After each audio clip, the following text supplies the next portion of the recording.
बगैर किसी दूरबीन या टेलीस्कोप के सिर्फ कागज और कलम की मदद से एक नया प्लेनेट डिस्कवर किया गया।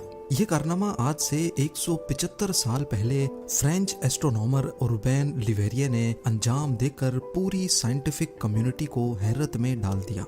लेकिन आखिर कैसे? ज़ेम टीवी की वीडियोस में एक बार फिर से खुशामदीद। नाजरीन, इस कहानी की शुरुआत एक सेब से होती है जो मशहूर ज़माना फिजिसिस्ट सर आइजैक न्यूटन के सामने दरख्त से टूटकर जमीन पर गिरा था। ये मंजर देखकर वो गहरी सोच में पड़ गए कि आखिर सेब टूटकर साइड पर या ऊपर क्यों नहीं गया, सीधा नीचे ही क्यों आया। इसी वाक़े की बुनियाद पर उन्होंने यूनिवर्सल ग्रेविटेशनल लॉ बनाया, जिसके मुताबिक स्पेस में कोई भी दो ऑब्जेक्ट्स आपस में एक दूसरे को अट्रैक्ट करते हैं। जिसका मास ज्यादा होगा उसकी ग्रेविटी भी ज्यादा होगी और वो छोटे मास को अपनी तरफ अट्रैक्ट करेगा। इस अट्रैक्शन को कुव्वते कशिश या फिर ग्रेविटी कहा जाता है। यही ग्रेविटेशनल लॉ सिर्फ हमारी दुनिया तक ही महदूद नहीं है, बल्कि ये पूरे सोलर सिस्टम और यूनिवर्स पे भी अप्लाई होता है। इसकी सबसे बड़ी और आसान एग्जाम्पल हमारे सोलर सिस्टम की है। सूरज के गिर्द घूमने वाले तमाम प्लैनेट्स सूरज से छोटे हैं, इसी वजह से वो इसकी तरफ अट्रैक्ट होते हैं और एक खास ऑर्बिट में इसके गिर्द चक्कर लगाते रहते हैं। हमारा चांद भी इसी ग्रेविटेशनल लॉ के तहत जमीन के गिर्द चक्कर लगाता है। जमीन जो चांद से कई गुना बड़ी है, वो चांद को अपनी तरफ अट्रैक्ट करती है। दूसरी तरफ चांद बेशक ही छोटा है, लेकिन कुछ न कुछ ग्रेविटी उसकी भी है। चांद की ग्रेविटी इतनी तो नहीं है कि वो अर्थ को अपने ऑर्बिट से हिला सके, लेकिन वो समंदर के पानी को अपनी तरफ खींचती है, जिसकी वजह से समंदर में लहरें पैदा होती हैं। अगर एक मिनट के लिए ये सोच लिया जाए कि चांद हमारी जमीन के गिर्द गर्दिश नहीं कर रहा बल्कि सिर्फ रुका हुआ है, तो मालूम है इसका नतीजा क्या होगा। चंद मिनटों में ही चांद हमारी जमीन से आ टकराएगा। जी हाँ, जहाँ अर्थ की ग्रेविटी उसको अपनी तरफ खींचती है, वहीं उसके ऑर्बिट करने की वजह से, गोल चक्कर लगाने की वजह से एक फोर्स पैदा होती है जो इसको बाहर की तरफ धकेलती है। इस फोर्स को सेंट्रीफ्यूगल फोर्स कहा जाता है। चांद की सेंट्रीफ्यूगल फोर्स और अर्थ की ग्रेविटी दोनों इक्वल हो जाने की वजह से ही चांद अपने फिक्स्ड ऑर्बिट में गर्दिश करता है। इसी तरीके से ही तमाम प्लैनेट्स भी सूरज के गिर्द ऑर्बिट करते हैं।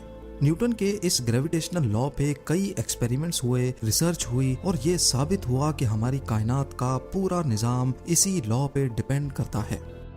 ये बात हो रही है साल 1840 की, जब हमारे सोलर सिस्टम का आखिरी प्लैनेट यूरेनस हुआ करता था। हमारे अर्थ से 4 गुना बड़ा ये प्लैनेट कुछ ही अरसे पहले 1781 में एक टेलीस्कोप की मदद से डिस्कवर किया गया था।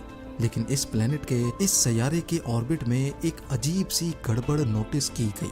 गड़बड़ ये थी कि ये न्यूटन के ग्रेविटेशनल लॉ पे पूरी तरह अमल नहीं कर रहा था। ये अपने ऑर्बिट में एक खास पॉइंट पे आकर अपने आप इधर उधर होने लगता।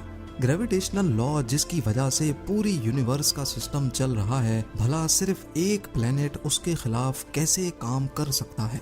पूरे 60 सालों तक दुनिया भर के एस्ट्रोनॉमर्स यूरेनस के इस अनोखे अमल को देखकर परेशान थे। इनमें एक फ्रेंच एस्ट्रोनॉमर उर्बैन लिवेरिये भी थे। वो सारी रात यूरेनस को स्टडी करते रहते, लेकिन उसका ग्रेविटेशनल लॉ के अगेंस्ट हरकत करना और अपने ऑर्बिट से निकल जाना उनकी समझ से भी बाहर था। लिवेरिये का कहना था कि ऐसा सिर्फ एक कंडीशन में मुमकिन हो सकता है कि जिस पॉइंट पे यूरेनस अपने ऑर्बिट से निकलकर ऊपर नीचे मूव करता है, वहाँ उसके करीब कोई बहुत बड़ा मास या प्लेनेट हो।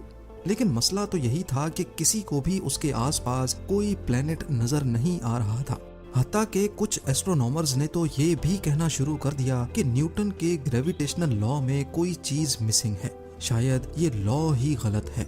लिवेरिये, जिन्होंने अपनी ज्यादातर जिंदगी स्टार्स और प्लेनेट पर रिसर्च करके गुजारी थी, वो अपनी बात पर डटे रहे कि ग्रेविटेशनल लॉ बिल्कुल सही है और यूरेनस को कोई दूसरा प्लेनेट अपनी तरफ अट्रैक्ट कर रहा है। 23 सितंबर 1846 की रात को लिवेरिये मामूल के मुताबिक दोबारा आसमान की तरफ देखकर गहरी सोच में मुब्तला थे। तभी उन्होंने एक कागज और कलम उठाया और लंबी चौड़ी मैथमेटिकल कैलकुलेशन करने में मसरूफ हो गए। जब कैलकुलेशन का रिजल्ट आया तो उन्होंने यूरेनस के पास एक पिन पॉइंट लोकेशन की निशानदही की। उनका कहना था कि इस पॉइंट पर जरूर कोई दूसरा प्लेनेट यूरेनस के करीब मौजूद है। ना सिर्फ उसकी पोजीशन बल्कि लिवेरिए ने उस प्लेनेट का मास भी कैलकुलेट किया और ये नतीजा निकाला कि इस सीक्रेट प्लेनेट का मास भी यूरेनस जितना ही है।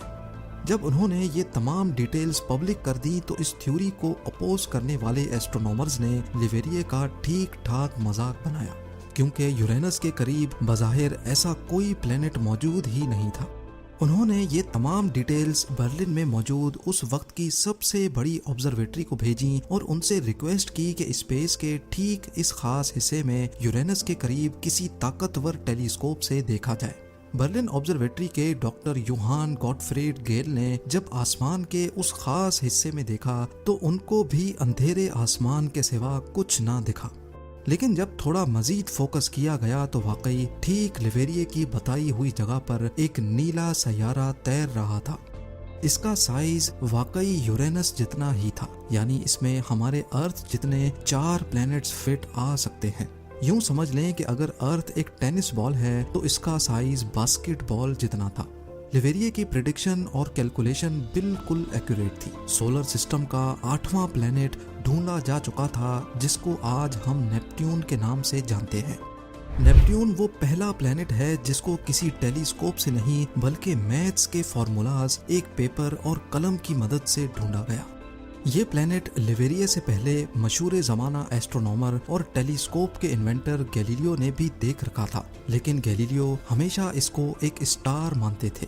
उन्होंने अपनी कई ड्राइंग्स में इसको ड्रॉ भी किया था, लेकिन सिर्फ एक स्टार की हैसियत से, किसी प्लैनेट या सैयारे की हैसियत से नहीं। यही वजह थी कि इसको डिस्कवर करने का सारा क्रेडिट गैलीलियो के बजाय लिवेरिए के पास ही गया। क्रेडिट तो इनको बेशक मिल ही गया था, लेकिन वो हमेशा चाहते थे कि इस प्लैनेट का नाम भी उनके अपने नाम लिवेरिए से जोड़ा जाए। पर क्योंकि उस वक्त प्लैनेट्स और स्टार्स के नाम हमेशा देवताओं के नाम पे रखे जाते थे, इसी वजह से कई लोगों को इस नए प्लैनेट का नाम लिवेरिए से जोड़ने पर एतराज था।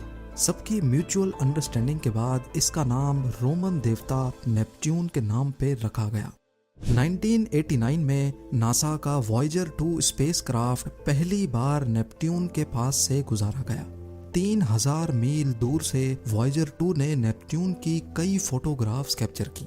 ये हमारे सोलर सिस्टम का सबसे दूर और सबसे आखिरी प्लेनेट है। यूं समझ लें कि अगर अर्थ से सूरज का डिस्टेंस 1 एस्ट्रोनॉमिकल यूनिट है तो नेपट्यून सूरज से 30 एस्ट्रोनॉमिकल यूनिट्स दूर है।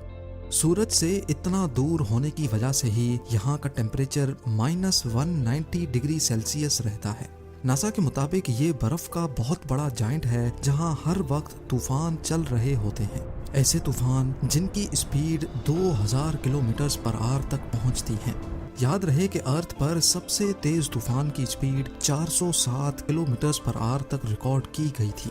यहाँ का एक दिन अर्थ के 16 घंटों के बराबर और यहाँ का एक साल अर्थ के 165 सालों जितना लंबा है। लिवेरिए जिन्होंने सिर्फ मैथ्स के फॉर्मूला से इस प्लेनेट को ढूंढा था, वो आज जिंदा तो नहीं है, लेकिन पेरिस में इनकी कब्र पर नेपट्यून का ये मॉडल इनके कारनामे को हमेशा याद दिलाता रहेगा। उम्मीद है जेम टीवी की ये वीडियो भी आप लोग भरपूर लाइक और शेयर करेंगे। आप लोगों के प्यार भरे कमेंट्स का बेहद शुक्रिया। मिलते हैं अगली शानदार वीडियो में।